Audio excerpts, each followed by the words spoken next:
Hola, espero se encuentren muy bien. Vamos a continuar nuestra reflexión en torno al sentido, al lenguaje y para ello, sin duda, nos tenemos que detener a reflexionar en torno a la semiótica. En esta ocasión nos vamos a posicionar a partir de lo que propone Julia Kristeva en su obra así llamada Semiótica en el tomo 1, particularmente en la sección titulada La semiótica, ciencia crítica y o crítica de la ciencia, en la cual básicamente Kristeva hace un recorrido primero cuestionando el considerar la semiótica solamente como una ciencia, porque no es una ciencia acabada, cerrada, limitada.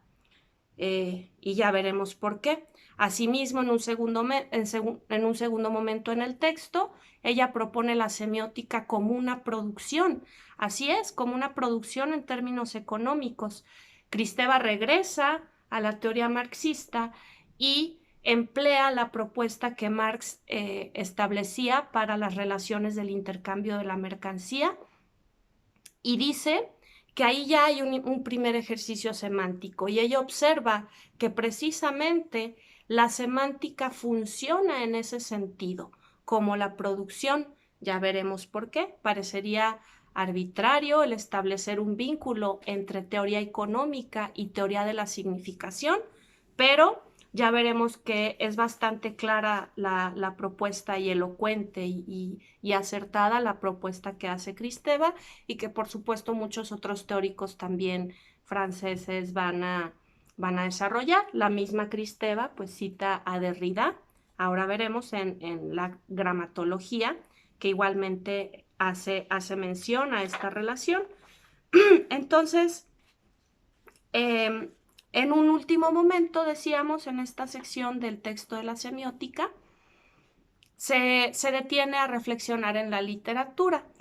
Eh, no olvidemos que Kristeva, bueno, ella tuvo una formación lingüística, pero no se limitó ni al estudio lingüístico ni a las letras, sino que de hecho, pues precisamente migra a la semiótica, pero por supuesto que va a tener un interés constante en la literatura y en el arte en general, entre sus aportaciones, que también en términos muy amplios se le conocen, está el pensar que el arte contribuye a la formación del sujeto. Esto muy vinculado también a una postura psicoanalítica. Kristeva es psicoanalista, ella todavía ejerce, está en París, en la Universidad Diderot, dando clases, asiste a seminarios, bueno, sigue siendo una teórica activa, evidentemente quizá menos que sus principales años de ebullición hacia los 80, los 90, pero en fin, sigue pues siendo una mente activa en el pensamiento teórico francés.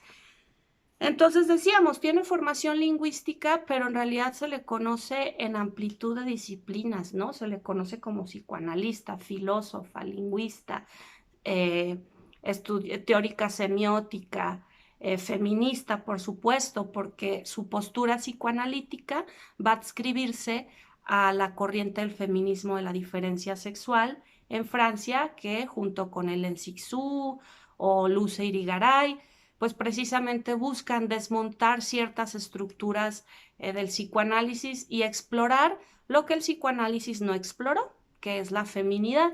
¿No? Recordemos a Freud, que decía que la mujer era un continente oscuro solamente y que no había mucho que se pudiera decir de la feminidad.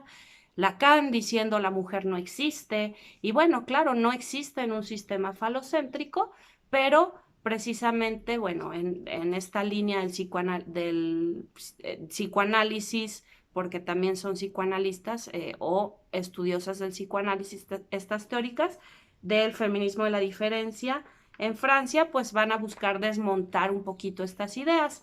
En todo caso, pues es una gran discípula de todo el pensamiento francés.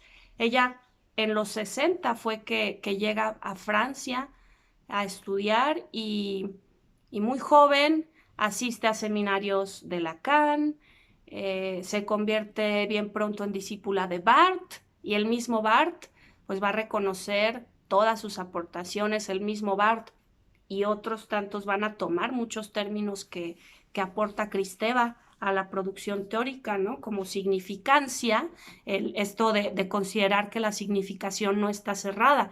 El sentido no es uno que hay que buscar y encontrar, sino hay que producirlo. Y simplemente el sentido se produce, ya veremos que por eso tiene relación con la teoría marxista, se produce en la contingencia y no se puede entender como cerrado. A Kristeva le interesaba mucho, pues, ir más allá de un primer nivel de comunicación, o pensado en términos de la comunicación, del sentido, porque la comunicación sí plantea un nivel cerrado en cuanto a la significación, una significación entonces hay que deconstruir un poquito esa perspectiva respecto al sentido y la significación. Vamos al texto directamente. Comencemos por la reflexión que ella hace respecto a si la semiótica es una ciencia. Para ello, pues, Kristeva dice que es más bien un modelado. ¿Qué significa esto? Pensemos de antemano que toda práctica social es un sistema significativo, dice Kristeva, estructurado como un lenguaje. Esto, por supuesto, recuerda la célebre fórmula lacaniana de que el inconsciente está estructurado como un lenguaje. Asimismo, recuerda a Barthes, que decía que la vida está estructurada como un lenguaje. Y de pronto, ¿por qué todo está estructurado como un lenguaje? Porque precisamente todo parte del lenguaje. En otra ocasión había comentado que quizá la frase ya la pudo haber dicho Lévi-Strauss. No la dijo como tal, pero cuando Lacan dice que el inconsciente está estructurado como un lenguaje, está inscrito por completo en una lógica estructuralista levi-straussiana también, porque precisamente Lévi-Strauss va a tener esta percepción de entender que las estructuras sociales precisamente funcionan con la misma dinámica del lenguaje, y no se trata de una mera migración de la teoría lingüística a otras disciplinas porque resulte práctico, porque resulte meramente enriquecedor. En realidad se trata de que esa lógica de la estructura del lenguaje es la única lógica que puede existir en cualquier producción de sentido en que haya signos involucrados. No puede haber otra lógica que la del lenguaje. Entonces, partiendo de eso, pues dice Kristeva que así debemos entender las prácticas sociales.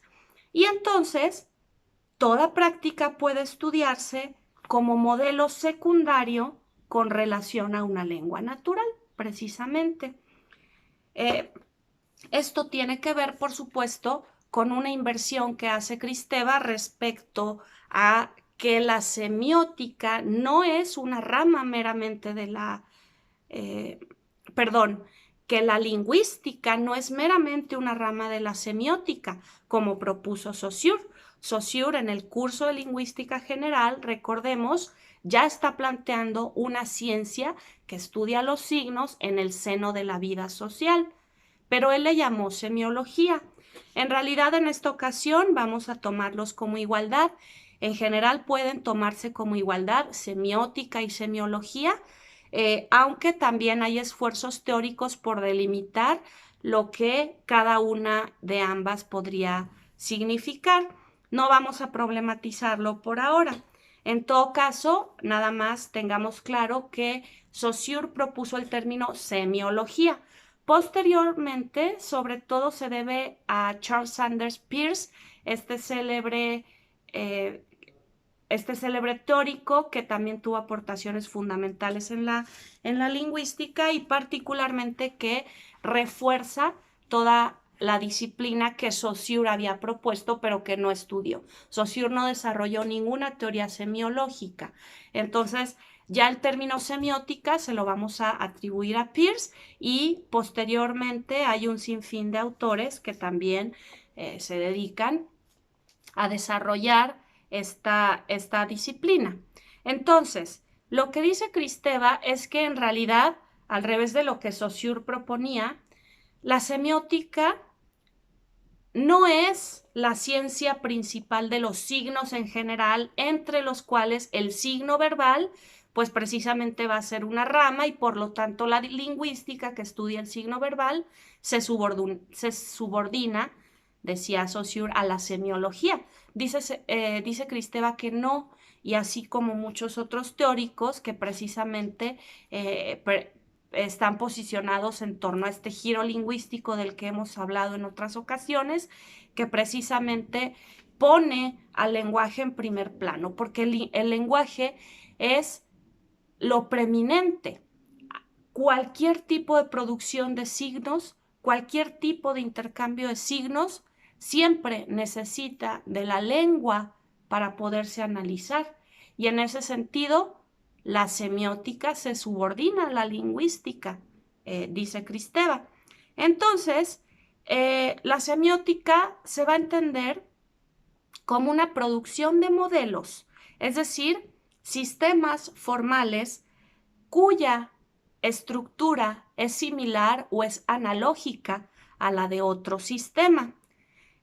Los modelos de la semiótica en ese sentido son representaciones y como estamos hablando de modelos, no podemos hablar simplemente de un análisis semiótico general de un texto, sino que lo más preciso es hablar de análisis de niveles semióticos, porque va a haber muchos niveles de sentido que se puedan explorar en todo tejido de significación. El mismo Lévi-Strauss era muy perspicaz, muy cuidadoso en anunciar que precisamente su teoría no era una teoría exhaustiva antropológica, sino era simplemente una propuesta de ciertos modelos que se acercan a ciertos niveles de análisis de las sociedades o grupos sociales que él estudió. Es decir, él no consideraba que su propuesta cerraba el estudio que se podía hacer de todos estos grupos, ¿no? El estudio etnológico. En realidad, él solo hablaba de niveles y había otros niveles que por supuesto quedaban abiertos y pendientes a la sistematización a partir del estructuralismo, que también con él, entre otros autores, podemos decir que se funda. De manera que, entonces, la semiótica es la mera producción de modelos, pero de modelos en plural. No podemos hablar de que la semiótica establezca un modelo fijo de análisis. En ese sentido, no podemos establecer una teoría fija de la semiótica, porque la semiótica, dice Kristeva, se produce en cada momento. La semiótica piensa su objeto, su instrumento y su relación. La semiótica en ese sentido es contingente. Por eso es que ella propone el término significancia, que en este texto en específico no está presente, pero es una de las principales aportaciones de Kristeva. La significancia precisamente va a ser la producción del sentido en cada vez, en cada ocasión que se está generando. Y no se va a entender la significación como una unidad cerrada. Entonces, la semiótica en ese sentido es más bien una crítica que una ciencia. Es una crítica en todo caso de la ciencia, porque va a ejercer un pensamiento siempre actualizado de los modelos que permiten analizar un sistema de significación. Y puesto que la semiótica es una crítica que siempre se está actualizando y se está revisando y que busca explorar los distintos niveles de sentido en los sistemas significativos, entonces, inevitablemente, nos va a llevar a poder develar la ideología precisamente que está escondida o que existe, digamos, en los substratos de los signos en sus sistemas significantes. En la página 40 de la versión que compartimos de la semiótica de la editorial Fundamentos, cito a Kristeva. Ella dice: la práctica semiótica rompe con esta visión teleológica de una ciencia subordinada a un sistema filosófico y con ella destinada a convertirse en un sistema. Entonces, la semiótica no se puede sistematizar, sino que la semiótica va a ser un ejercicio de sistematización cada vez. Pero ¿sí ven la diferencia? Va a ser un ejercicio de sistematización en cada contingencia en el acto de significación. Pero el que produzca sistemas y modelos no quiere decir que toda ella en sí misma se pueda estructurar en un sistema o modelos, porque no hay un sistema semiótico. Hay todos aquellos que todo individuo pueda generar al querer analizar un sistema de significación. Por supuesto que hay modelos hegemónicos o digamos que se vuelven muy, muy fundamentales como una herramienta de análisis. Pensemos en la teoría de los actantes de Gray-Mass, pensemos en muchas otras teorías que precisamente buscan establecer un modelo de análisis de los textos literarios. Pues por supuesto que podemos encontrar teoría en la semiótica, pero ella en sí misma no se puede modelar como una teoría sistematizada, ¿sí? Ahí está un poquito la diferencia. Ahora bien, si precisamente la semiótica va a actualizarse en cada momento que se genera la significación, de ahí que la semiótica se entienda más bien como una producción. Vamos a ver. Dice Kristeva que Marx aportó, entre otras cosas, ¿no? Una de sus principales aportaciones para Kristeva fue el pensar lo social como un modo de producción. Y ella va a migrar a no solo pensar lo social, o más bien, si vamos a pensar lo social como un modo de producción, no hay otra forma de acceder a lo social sino a través precisamente del análisis de los sistemas de significación. Lo social es eso. ¿Qué es lo social sino esos tejidos de significación que además también entre ellos se entrelazan y demás? Entonces, para entender un poquito lo que está planteando Kristeva, vamos a hacer un breve paréntesis y abordar directamente a Marx. En el Capital va a dedicar una sección específica a la mercancía. Y por supuesto necesitamos entender un poquito qué es la mercancía para entender el sistema de intercambio que está exponiendo Kristeva, basado en Marx, por supuesto, y poderlo ligar a la teoría del sentido o de la circulación del sentido. Primero que nada, una mercancía en Marx es considerada un objeto externo que va a satisfacer necesidades humanas, de cualquier tipo de necesidad. Marx establece que no hay diferencia entre una necesidad que puede no considerarse primordial y una que sí se considera primordial. En todo caso, va a ser mercancía si se está satisfaciendo una necesidad humana. Y las mercancías tienen un valor de uso en primera instancia, digamos, en un primer momento. ¿Qué es el valor de uso? Es el valor, cito a Marx, la utilidad de un objeto lo convierte en valor de uso. Entonces, el valor de uso es la utilidad que ese objeto tiene. De esta forma, por ejemplo, pues más o menos se podría decir que una sudadera o un abrigo cumple una necesidad fundamental, ¿no? De protegernos contra el frío. Entonces, de pronto eso puede adquirir una gran importancia y su valor de uso puede ser alto, uno diría, frente a algo ornamental, por ejemplo, dígase un collar, por ejemplo. ¿Qué necesidad cubre un collar? Realmente ninguna, aparentemente. Pero el asunto es que las necesidades humanas muchas veces pueden llegar a fetichizarse incluso. De ahí que una vez que Marx aborda la mercancía, también aborde la fetichización de la mercancía. Todo esto, por supuesto, en el contexto del capitalismo. Entonces, aparentemente hay un valor de uso, es decir, un valor que busca ser intrínseco a la mercancía, pero eso es falso. No hay un valor intrínseco en realidad, porque incluso si nos vamos a una etapa primaria, una etapa feudal, ¿no? Incluso o atrás en una edad media profunda, si nos vamos al pasado, los primeros intercambios, el trueque, por ejemplo, buscaban responder un poquito a ese valor de uso.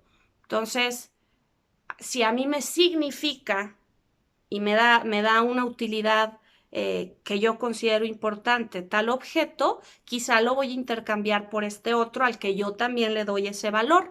Entonces, ahí hay una relación entre el valor de uso. Lo que sucede es que en realidad la mercancía en sí misma, ya en los tiempos industriales de la producción, precisamente ya en tiempos capitalistas, la mercancía ya está desprovista de un valor de uso. En realidad va a ser vinculada como un producto del trabajo humano que se necesita para producirla, más que el uso que pueda tener en sí mismo. En ese sentido, la única manera en que se puede medir la mercancía o que se le puede dar un valor a la mercancía es a partir, dice Marx, de la cantidad de trabajo socialmente necesario. Pero aquí el engaño es cuando precisamente ese trabajo, ¿cómo se mide? ¿Qué es lo socialmente necesario? Bueno, por un lado, precisamente en todo el devenir histórico del capitalismo, y esto expuesto en términos muy en amplio, porque sin duda es bastante compleja toda la teoría marxista, pero vamos a tratar de acercarnos en términos muy generales para ir más bien al sentido semiótico, que es lo que nos interesa. En todo caso, lo que decíamos es que realmente ya en el capitalismo no hay una relación directa entre la mercancía y su valor de uso. Ese valor de uso va a quedar subsumido y escondido en realidad por un valor de cambio. ¿Cuál va a ser el valor de cambio? La lógica del cambio y del intercambio, pues a lo mejor hay que irla analizando en su historia económica, que evidentemente no tenemos el tiempo y ni los conocimientos para abordarlo, pero en su historia pues tendríamos que ir minuciosamente en observar cómo se pasa del trueque a establecer un valor de moneda, ¿no? Las primeras monedas que precisamente van a ir poco a poco escondiendo ese valor de uso, subsumiéndolo por un valor realmente de cambio. E incluso ese primer valor de cambio, cuando aparecieron las primeras monedas, es aún todavía un poquito o busca ilusoriamente estar vinculado más intrínsecamente al valor de uso que tuviera la mercancía. Así, si la necesidad es alta, si la necesidad que cubre es alta, pues a lo mejor se le va a dar un valor en moneda alto y etcétera. Pero sabemos que en nuestro rapaz capitalismo actual no hay una relación entre el costo que se le da a las mercancías y las necesidades que resuelve. Eso tiene que ver con la fetichización de la mercancía que precisamente también abordó Marx. En todo caso, simplemente entendamos pues la generalidad de que las mercancías ya no valen por su uso, por su utilidad, sino por el precio que se les da en un sistema que precisamente termina escondiendo el valor de uso y termina también dejando muy en capas ocultas el trabajo que implicó tal mercancía. Pensemos simplemente una prenda de ropa que puede cubrir la misma necesidad e incluso puede ser de muy mala calidad, una prenda X, pero de marca, tener X marca, frente a una prenda elaborada a mano, con materiales muy resistentes, qué sé yo, y en realidad en precio puede que esta otra prenda de baja calidad, perdón, no cubre la misma necesidad que esta otra, quizá tapa menos el frío o qué sé yo, sin embargo cuesta más cara, como decimos. Esto es porque precisamente vivimos en una lógica de intercambio en donde el valor de cambio es un valor difuso, es un valor vacío hasta cierto punto y que solamente se define en relación a cómo circulan las mercancías. Aquí viene precisamente la clave. El valor de cambio solamente se va a otorgar en relación a cómo circulen las mercancías. De manera que la puesta en circulación comercial es la que da el valor de cambio a una mercancía. Y entonces el trabajo el trabajo humano que se necesitó para producir esa mercancía, su valor de uso quedan ocultos. Y entonces, precisamente, pensemos en el trabajo de un obrero para producir X mercancía. ¿Cuánto vale el trabajo de ese obrero? En la lógica capitalista no tiene un valor en sí mismo. Lo que sea que implique para el obrero producir tal mercancía no vale nada en el capitalismo, y esto es tremendo precisamente porque ese valor se va a otorgar hasta que la mercancía pueda ser puesta en circulación y entonces las leyes económicas puedan determinar un valor de cambio, es decir, un precio monetario para esa mercancía. Y entonces uno diría, bueno, entonces lo que cuesta esta blusa, ¿eso vale en cierto sentido el trabajo del obrero? No es así. En realidad el trabajo del obrero en sí mismo quedó invisibilizado, quedó subsumido a una lógica en la cual ya no se valora su trabajo humano. Es tremendo, ¿no? Entonces, pensemos ya en el fetichismo de la mercancía, explica Marx, dice, cito, pero esta forma acabada del mundo de las mercancías, la forma dinero, lejos de revelar el carácter social de los trabajos privados y, por tanto, las relaciones sociales entre los productores privados, lo que hace es encubrirlas.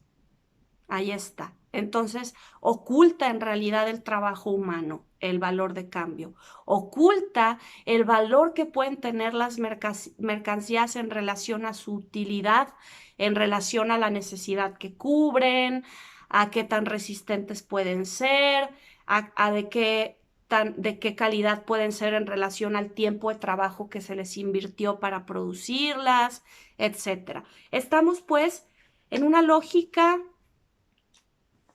que oculta el trabajo humano, que oculta el valor que podríamos pensar es más intrínseco de las mercancías. Ojo, porque no hay un valor intrínseco en las cosas. El valor siempre va a ser relacional. Y aquí es donde podemos tejer el vínculo con el sentido. Ya Saussure, recuerden, hablaba de la naturaleza negativa, de la negatividad del signo, que implicaba que precisamente un signo no significa nada en sí mismo, sino en un sistema diferencial. Entonces, pues por ejemplo, si yo digo la silla es roja, en realidad rojo solo significa porque existen otros colores con los cuales se diferencia, porque existe rosa, porque existe naranja, porque existe mate, en fin, ¿no? Entonces, toda esa gama de opciones que lindan cercanamente al rojo, pero que no son el rojo, que precisamente lo que hacen es darle un sentido a ese rojo, ese sistema diferencial precisamente nos evidencia que el signo no tiene un valor en sí mismo, como la mercancía, como el trabajo del obrero para producir esa mercancía. Cristóbal lo plantea más en torno al trabajo. Vamos a ver. Dice, la producción solo se puede entender en torno a que es trabajo, a que implica trabajo y que además implica un tejido de relaciones sociales y una lógica particular. Entonces, la producción es ya en sí misma un sistema semiótico. Eso es como lo primero que dice. Por supuesto que Marx no lo planteaba como tal, ¿sí? Pero es Kristeva la que observa y dice, lo que tenemos aquí es sin duda un sistema semiótico, porque tenemos una lógica particular en la que están fluyendo ciertas relaciones sociales, ¿no? Ciertos signos. De manera que el trabajo solo se puede entender en tanto valor. Esas relaciones sociales van a tener un valor y el valor puede ser de uso o puede ser de cambio. Aquí estamos recapitulando lo que hace un momento decíamos con Marx. El valor de uso es su utilidad, el valor de cambio es el costo que se le da a una mercancía, o no a la mercancía, sino al trabajo, porque la mercancía es precisamente la huella de un trabajo para producirla. Entonces, pues precisamente el trabajo se va a entender en tanto valor. Pero en el capitalismo, en realidad, solamente se va a entender en tanto valor de cambio, ya no en valor de uso. El valor de cambio subsume, el dinero subsume y oculta el valor de uso de una mercancía. Y ese valor de cambio se entiende como el producto del trabajo, pero no es el trabajo en sí mismo, es el producto del trabajo puesto en circulación. Que esto se entiende más si lo pensamos como la mercancía, es decir, cuando la mercancía circula en el comercio, ¿no? En el mercado, entonces el trabajo adquiere valor, no antes, ¿sale? No hay un valor intrínseco en el trabajo. De manera que vamos a la cita en la página 48 de la edición que he mencionado. De manera que precisamente lo que tenemos es que el sistema de intercambio, dice Kristeva, tiene una gran relación con la crítica contemporánea del signo y de la circulación del sentido. Vamos en realidad a citar a Derrida, que es citado por Kristeva. Fíjense, Derrida, en De la gramatología, dice: ese movimiento de abstracción analítica en la circulación de los signos arbitrarios resulta paralelo a aquel en que se constituye la moneda. El dinero reemplaza a las cosas por sus signos, no solo en el interior de una sociedad, sino de una cultura a otra, o de una organización económica a otra. Por eso el alfabeto es comerciante. Debe ser comprendido en el momento monetario de la racionalidad económica. La descripción crítica del dinero es la fiel reflexión del discurso sobre la escritura. Entonces, ¿qué vale una mercancía? 50 pesos. Ok, ¿qué son 50 pesos? En sí mismos no son nada. Son una cifra establecida en una lógica de sentido interna, pero en sí mismos, el dinero en sí mismo no es nada, porque además, si lo pensamos, en realidad, en el pasado estaba respaldada la moneda de cada país en oro, pero eso dejó de ser así desde los 70. Entonces, el dinero es una virtualidad todavía más aún de lo que está planteando incluso Kristeva. Pero bueno, quedémonos en la reflexión de Kristeva en relación al trabajo como tal. Precisamente el trabajo presentido o el trabajo pre-sentido, ¿no? O el trabajo antes del sentido es precisamente ese, pensémoslo así, es ese trabajo del obrero que en sí mismo no vale nada. Pensemos, e insisto, esto no lo estoy enunciando desde un posicionamiento moral, por supuesto, esto lo estoy enunciando desde la lógica capitalista, que es deshumanizante por completo. Entonces, eh, decíamos, por ejemplo, ¿por qué en el capitalismo, en este sistema capitalista, a veces se tiene que tirar eh, los productos para controlar precios, para que no se deprecien? ¿Por qué desechar toneladas de café producido, por ejemplo, ¿no? Que fue un suceso que aconteció en el Amazonas en una ocasión. Tiraron mucho café, toneladas, para que no se depreciara por ahí situaciones económicas críticas y demás. Entonces, se fue a la basura el trabajo de quienes participaron en la producción de ese café hasta que pudiera precisamente estar listo para el consumo humano. Entonces su trabajo no valió nada, se tiró a la basura. En realidad, se tiró a la basura para que pudiera valer, para que su precio en moneda, en dinero, pudiera mantenerse estable y que entonces no dejara de tener valor el trabajo humano, el trabajo eh, del lado de la producción. Pero esto es evidentemente un absurdo, ¿no? Que se vaya a la basura un producto para que entonces se pueda mantener el valor del trabajo que dio ese obrero, ese valor humano, ese valor del trabajo humano.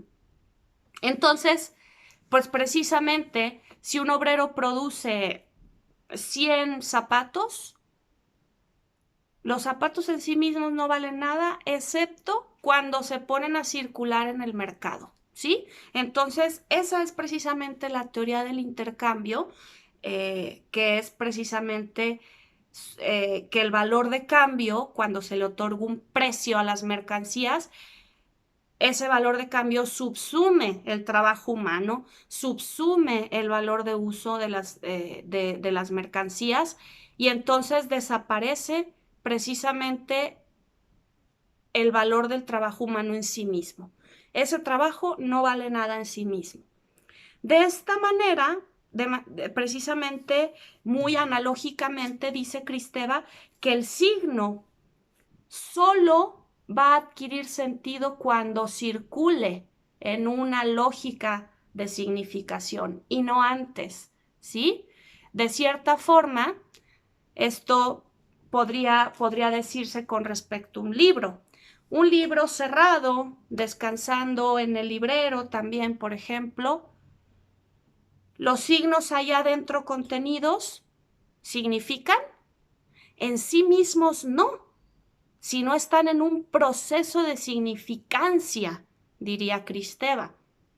Obviamente podemos problematizar el ejemplo, porque podríamos decir, pero en una obra literaria hay un sistema de lógica de intercambio del sentido. Claro que lo hay, pero necesita haber un sujeto que se involucre para actualizar ese sentido siempre y precisamente poner a circular esa lógica, porque esa lógica, si el libro está cerrado, está descansando, ¿sí?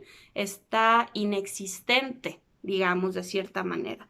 Entonces, lo que nos está diciendo Kristeva es, pues, que precisamente el signo no tiene sentido en sí mismo. Siempre todas las relaciones semióticas, van a funcionar en un presentido. A eso se refiere Kristeva con el presentido, con esta etapa previa al sentido, así como la etapa del trabajo antes de ponerse en circulación, antes de que la mercancía, producto de ese trabajo, se ponga en circulación y le dé valor al trabajo en sí mismo. ¿De acuerdo? Bien. Y bueno, Kristeva destaca notablemente a Freud como uno de los primeros en presentir que hay una significación anterior al sentido producido, porque Freud va a encargarse precisamente de revelar todo el sentido donde creemos que no hay sentido, en este dominio del inconsciente.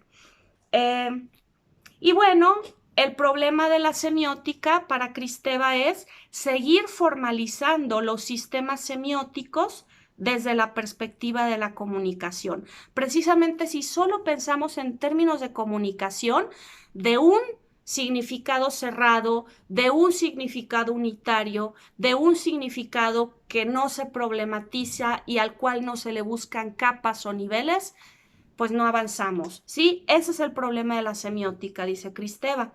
Y la semiótica precisamente va a ser ese escenario del trabajo antes del valor. ¿Cuál es el valor? Acuérdense, cuando el trabajo se pone a circular. ¿Cómo se pone a circular el trabajo? Pues cuando se pone a circular la mercancía, que es el producto de ese trabajo. Entonces, pues bien, ahí está, ¿no? Eso es entender la semiótica como una producción, como una relación de intercambios que precisamente no tienen un valor en sí mismo, sino en relación a cómo se dé la lógica del intercambio. ¿De acuerdo? Y esa lógica, sabemos en el capitalismo, que no está fija, que no es única, que es sumamente dinámica. Bien, por último, en una última sección de esta partecita del libro Semiótica, Kristeva se acerca a reflexionar la literatura porque, por supuesto, que ella considera que el arte, decíamos, contribuye a la formación del sujeto y muy en específico o con mayor fuerza la literatura debido a su vínculo con la palabra. En realidad, incluso ella establece una cercanía amplísima entre psicoanálisis y literatura y dedicó varias de sus obras a reflexionar esos lindes, porque finalmente la literatura pues se manifiesta con la palabra y el psicoanálisis propone la palabra como su principal medio de exploración del sujeto o como único planteamiento de posibilidad de ser del sujeto más bien. Y en términos de la semiótica o desde la perspectiva de la semiótica, dice Kristeva, la literatura no existe. No existe porque la literatura no es sino una práctica semiótica particular. Pero la literatura aquí habla muy en términos de cómo se ha planteado desde la filología, desde los estudios de las letras, esta literatura como un objeto cerrado, unificado, bien definido. Esa es la literatura que no existe, dice Kristeva, porque si la literatura se toma como producción, y así es como también históricamente se ha tomado, producción de textos que casi circulan precisamente como una mercancía, notablemente cuando sí devienen mercancía, ya ha entrado el 19, la producción pues en realidad entra en crisis en el siglo XX, porque hay autores que precisamente van a evidenciar que no se puede generar un sentido cerrado de la obra literaria.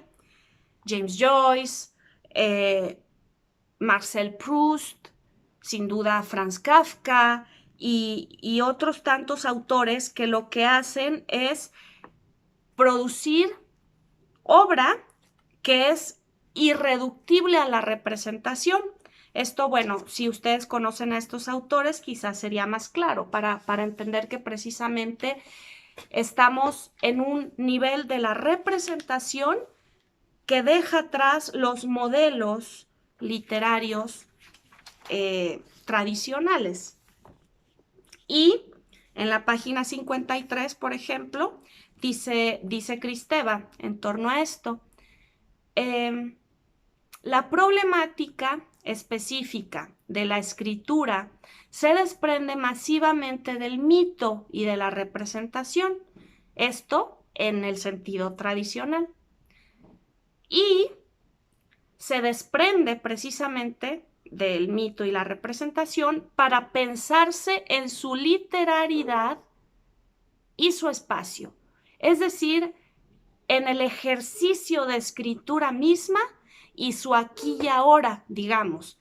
Entonces, estos autores que ella menciona, pues precisamente ponen en crisis el pensar la representación siempre en torno al mito, es decir, en torno a una unidad cerrada de sentido que se guía por la estructura aristotélica, ¿no? De principio, medio, fin, en el relato, ¿no? Esta estructura aristotélica universal casi, pero que precisamente en el siglo XX se va a desarticular desde distintos ejercicios en el arte, notablemente, y la literatura, pues, por supuesto, a la vanguardia, explorará precisamente la desarticulación de este sentido unitario aristotélico del mitos tradicional. Entonces estamos en otros niveles de representación que autores como Paul Ricoeur pues explorará precisamente sus 3 niveles de la mímesis y en fin, no estamos precisamente ante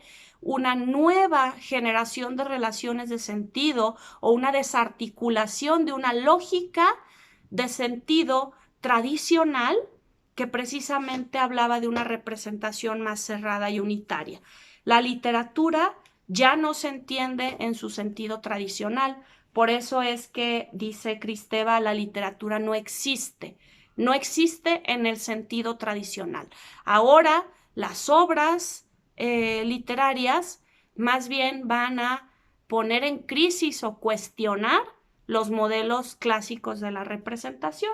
Es un poquito a lo que se refiere en este contexto. Y precisamente como ponen en crisis los modelos de representación, entonces es necesario ir más allá en los análisis semióticos de los textos para rastrear sus distintos niveles, ya que no hay una unidad de sentido.